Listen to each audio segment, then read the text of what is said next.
Hi everyone, my name is Dr. Matt Williams. I'm a tutor in politics and what is known as the Access Fellow here at Jesus College at the University of Oxford. Now, today I'm going to take a few questions from past Thinking Skills Assessment or TSA exams in order to share with you a few strategies on how you can improve your performance. This is a test that we use for a number of our degrees. All of the details of which degrees we use it for and how it's used are online, and indeed I've made a general video about how we use admissions tests at the university, so do check that out if you haven't already. The main aim of this is to just demonstrate some fundamental strategies that can improve your performance, okay? It's just important to note in general terms how we use the test. We use the test alongside all of the other data that we collect from an application, so that would include your school grades, your teacher's reference about you, your personal statement on the UCAS form, and so it's another data point. But it's fair to say, because it's one of the more level of playing fields, the TSA, we tend to put somewhat greater weight on it. What we do is that we put everyone in a frequency distribution, and those who are the top 25% of test takers for any given subject are very likely to be interviewed and also more likely to be admitted for their chosen degree. And if you're coming second quartile or lower, then your chances of admission are significantly diminished. They're not zero, but they are significantly curtailed. So you want to be aiming for that top quartile, okay? And the difference, the margin between being in top quartile and second quartile is going to be tiny, like fractions of a percentage. So this video should hopefully give you a few little strategies, a few little tips to push you over that edge so that you are a bit more confident and a bit stronger when it comes to taking the test, okay? Is this a test of your talents?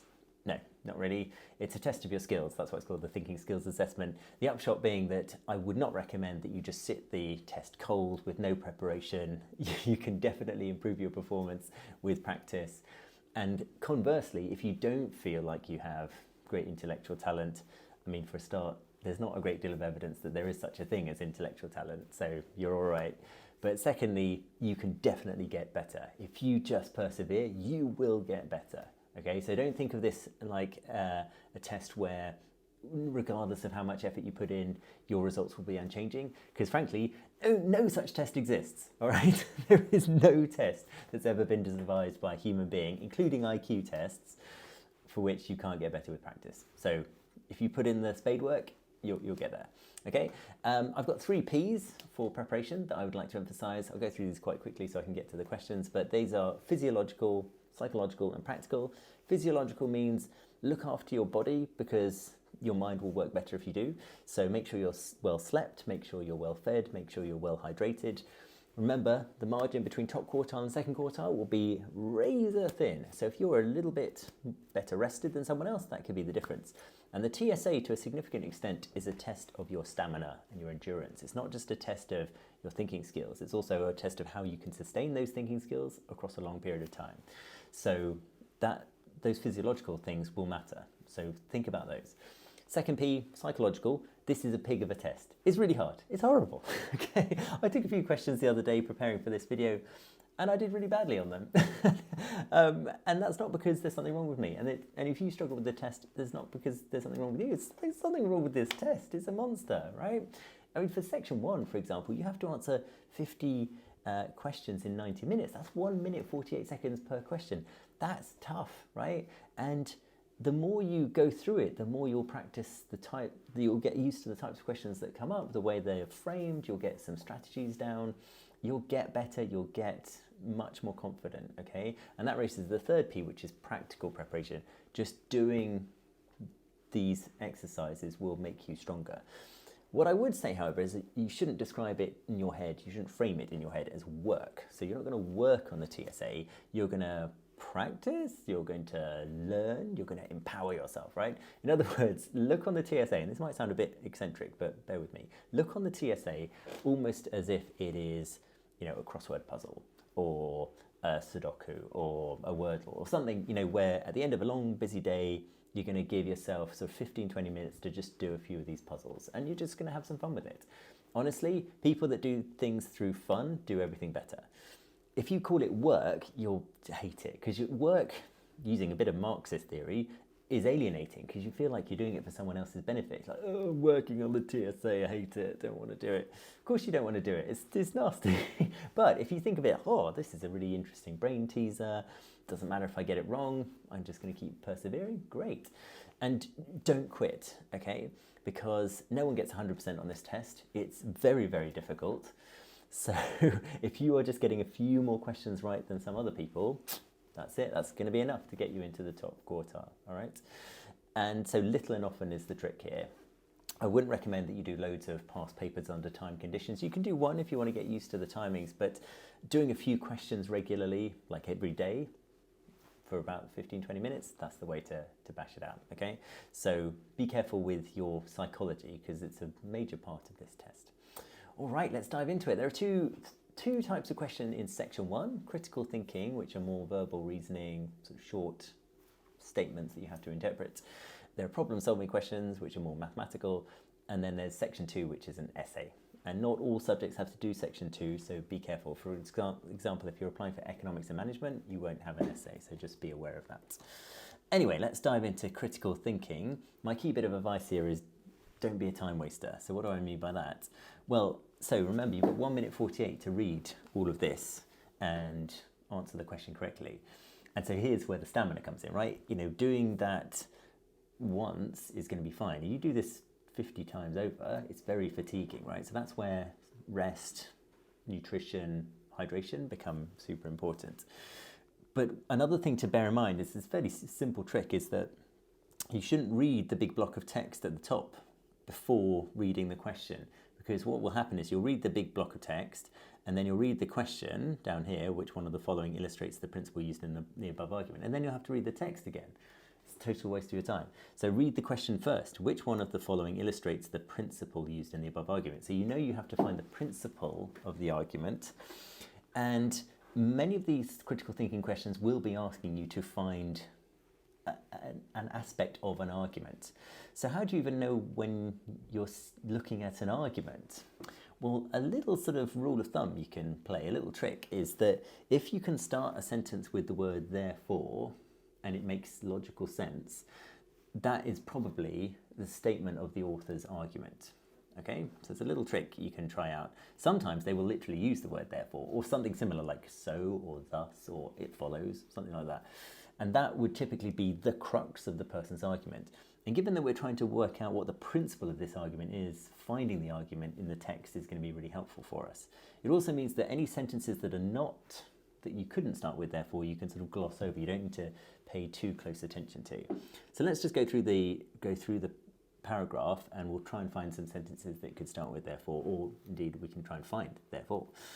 Acting is surely the most overrated occupation of all time. Although top actors are held in high esteem, sometimes people walk into the profession without any training and win critical acclaim.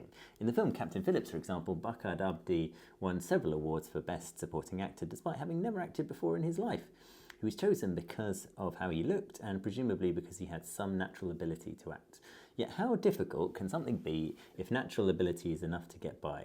And in any case, no one should be admired simply for having a natural ability. It's like being congratulated for being tall or having good eyesight. Film actors do not therefore deserve to be held in such high regard. Oh look, so there we go, they've used the word therefore for us, which is handy because it means we can highlight where the argument is. So it's the crux of this argument is that someone shouldn't be praised for something that comes naturally to them, right? So there we go. We've now got to find that reflected in one of these 5 statements. So the first statement, we should not praise a 5-year-old child who picks up a golf club for the first time and consistently strikes the ball cleanly. That's it. I mean, that's it, right? It's not, you shouldn't praise someone for something that they find naturally comes easily to them. Even though it sounds kind of monstrous not to praise a 5-year-old for being that good at golf. That's the crux of the argument. So A is the answer. But let's go through the others just to sort of eliminate them, and if you feel you have time, that's a good idea. By the way, you don't get marked down for any wrong guesses, so it's a good idea to just slap something down if you're not sure and you're running out of time. So B, the music Mozart composed towards the end of his life should be thought of more highly than that which he wrote when very young.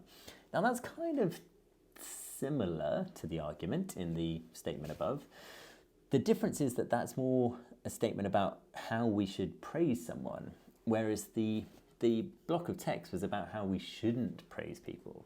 So be careful with this, because sometimes you can think, well, I can kind of see that this author might make that point about Mozart. But fundamentally, the crux of the argument, the principle of the argument, is when you should not praise rather than when you should praise. So B we can eliminate.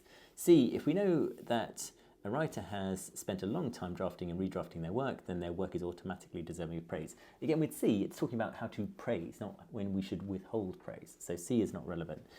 D, a successful musician who happened to be in the right place at the right time when they were first recognised does not deserve the accolades they receive. So again, D is kind of similar because it's about luck, but critically with D, this is a successful musician. This is someone who has skill. So this is not someone who's just naturally able. This is someone who has skill and happened also coincidentally to have been at the right place at the right time. So D is not the right answer. And then E, someone who has a photographic memory and is employed by the security services does not deserve the high salary they might earn. Again, that's sort of kind of an extension of the argument, but it's not the principle used in the argument, because the principle used in the argument says nothing about pay or remuneration. It just says something about praise. Okay, so E is also not correct. A is the right answer. All right, but remember the therefore trick, because that can help you identify where the argument is hiding. So here's another example. Again, we're not going to bother reading all of the text first because that's going to waste our time. We're going to start with the question. Which of the following, if true, most strengthens the above argument? Okay. So now we can read the text. We've long known that if women take folic acid supplements during the first months of pregnancy, and preferably just before getting pregnant too, it decreases the likelihood of babies being born with neural tube defects. Now, these sentences are just examples of the examiners trying to tire you out with pointless verbiage. You don't really need any of this stuff. Remember, we're looking for sentences that you could append therefore to. Research has shown, however, that not enough women in the UK are choosing to take the supplements. Okay, you couldn't start that sentence with therefore and it makes sense, for example. Obviously, the government's public information campaign about folic acid supplementation is not succeeding. Now that sentence you could start with therefore. Imagine if it was therefore the government's public information campaign about folic acid supplementation is not succeeding. So that's one sentence that could work. It's time that the UK followed the lead of countries that require flour and other basic or staple foods are fortified with folic acid during the manufacturing process. You could also start that sentence with therefore, okay? Therefore it is time that the UK bloody blah. This strategy provides the necessary levels of folic acid to women who become pregnant without the need for supplements and without bringing any harm to the wider population. Okay, so which of the following, if true, most strengthens the above argument? So this would be a bit like if someone had just made this argument in front of you and you chipped in, oh, by the way, I could add this, right? And that would strengthen their argument. So A, diet trends mean that increasing numbers of women do not eat food made with flour. Well, that's definitely not going to strengthen the argument because they're just talking about supplementing flour with folic acid. So A's out. B, women may not realise they're pregnant until the first months of pregnancy have passed. Well, yeah, I mean, that's definitely strengthening the argument because if we go back to the therefore sentences, obviously the government's public information campaign about folic acid supplementation is not succeeding. It is time that the UK followed the lead of countries that require flour and blah, blah, blah. So the basic point of the argument is that women need to be given folic acid whether they know it or not. And so B is the supporting statement and B is the correct answer. We can go through the other ones, but remember you're pushed for time, so it might be worth moving on once you've got the right answer. Okay, so let's move on to some problem solving questions. All right, now the thing with problem solving questions is similar to critical thinking questions. The examiners provide you with far too much information. They're just trying to bamboozle you and waste your time. You can, with the problem solving questions, do the same trick of reading the question first, which one of the following statements is false, but it sometimes makes a bit less sense than it does when you're working on the critical thinking questions. Anyway, what we've got here is quite a common type of question, which is analysing a graph. Just be very careful with graphs about the units, especially on the y-axis. Note that there are different heights for the different bars, so it's not consistent. It's not like a percentage that we're trying to work out. And yeah, so you've got to be slightly careful with those details.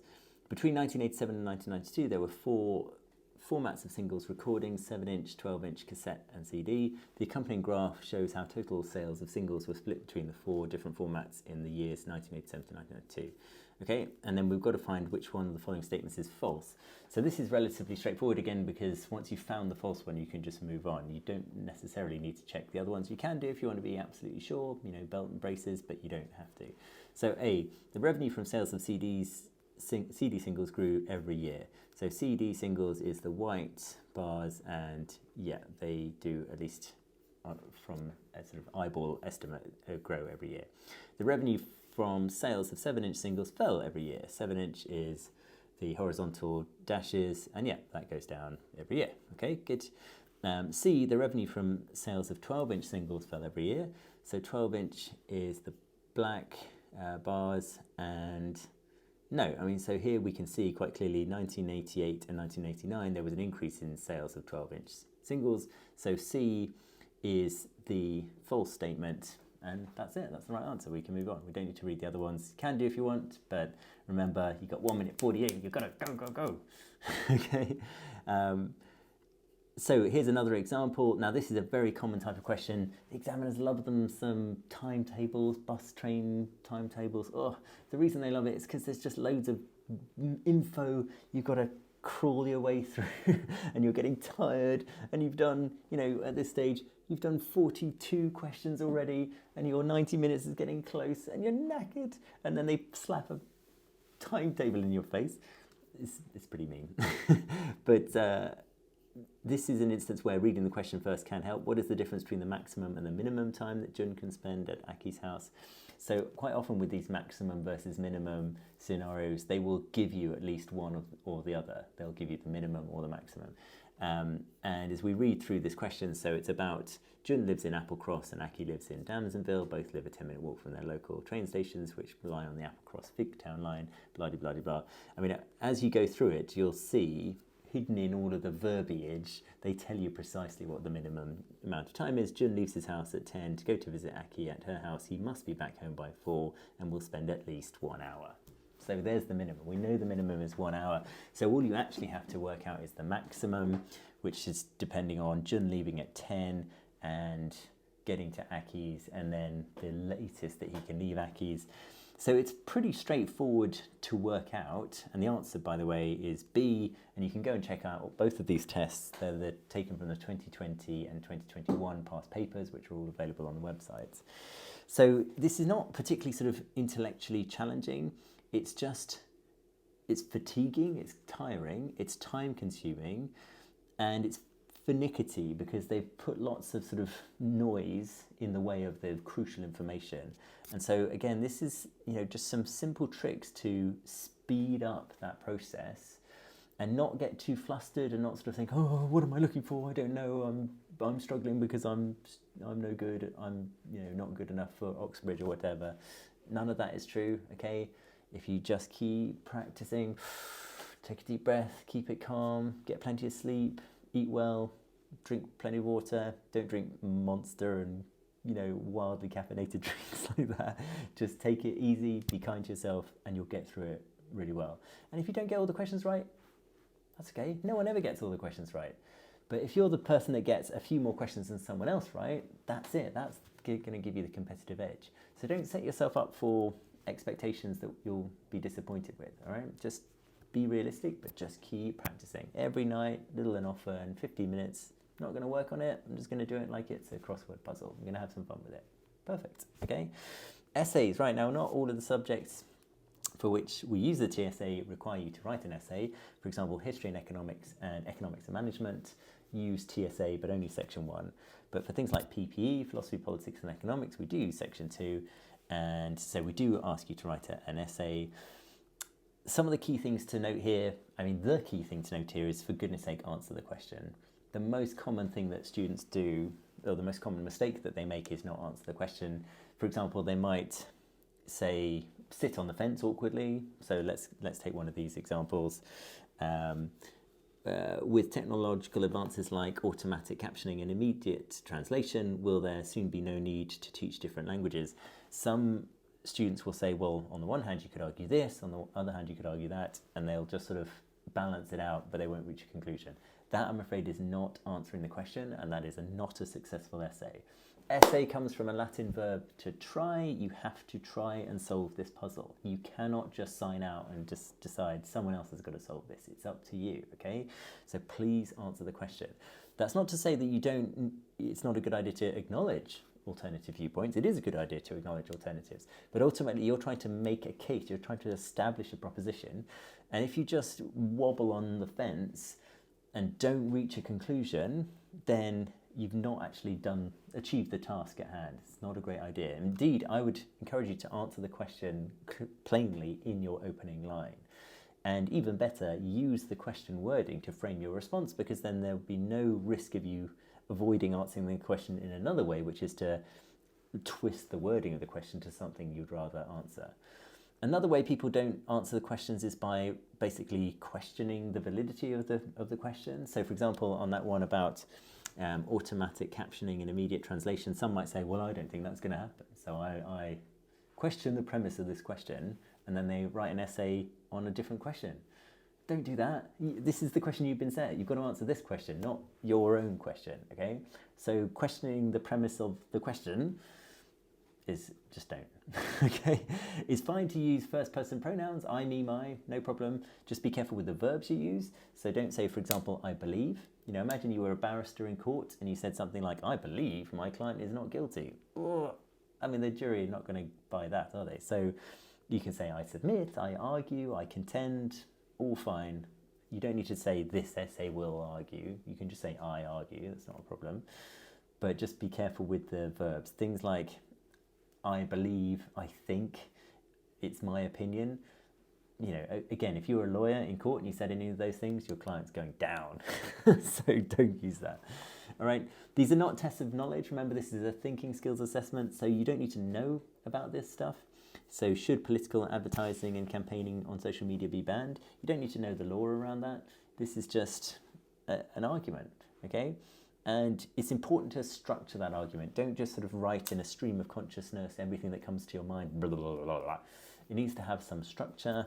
So break it into points and go through those points in a reasonably logical sequence. So my tagline here is, if you fail to plan, you should plan to fail. You've only got 30 minutes for this essay, but honestly, if you planned for 10 minutes and wrote for 20, 2-ish sides, 1.5 sides of A4, great, that'll be a good essay.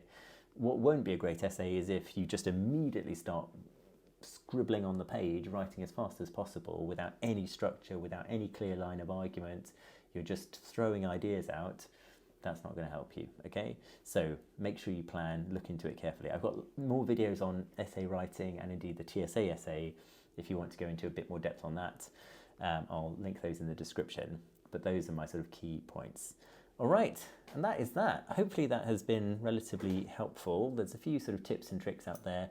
I think probably the most important thing you could do to take away from this video is get some sleep and don't treat this as work. Treat this as like a hobby. I know that sounds mad to go into a standardized test like this and try and enjoy it. But honestly, the people that do enjoy it do it better, and they do more practice, and they are the ones that will get into that top quartile. So that could be you. You just got to keep showing up. You just got to keep trying. All right. Best of luck to you. Let me know in the comments if you've got any questions. I will try and respond as soon as I can. And yeah, I look forward to seeing you again next time. Thanks so much for watching. Bye now. Cheers.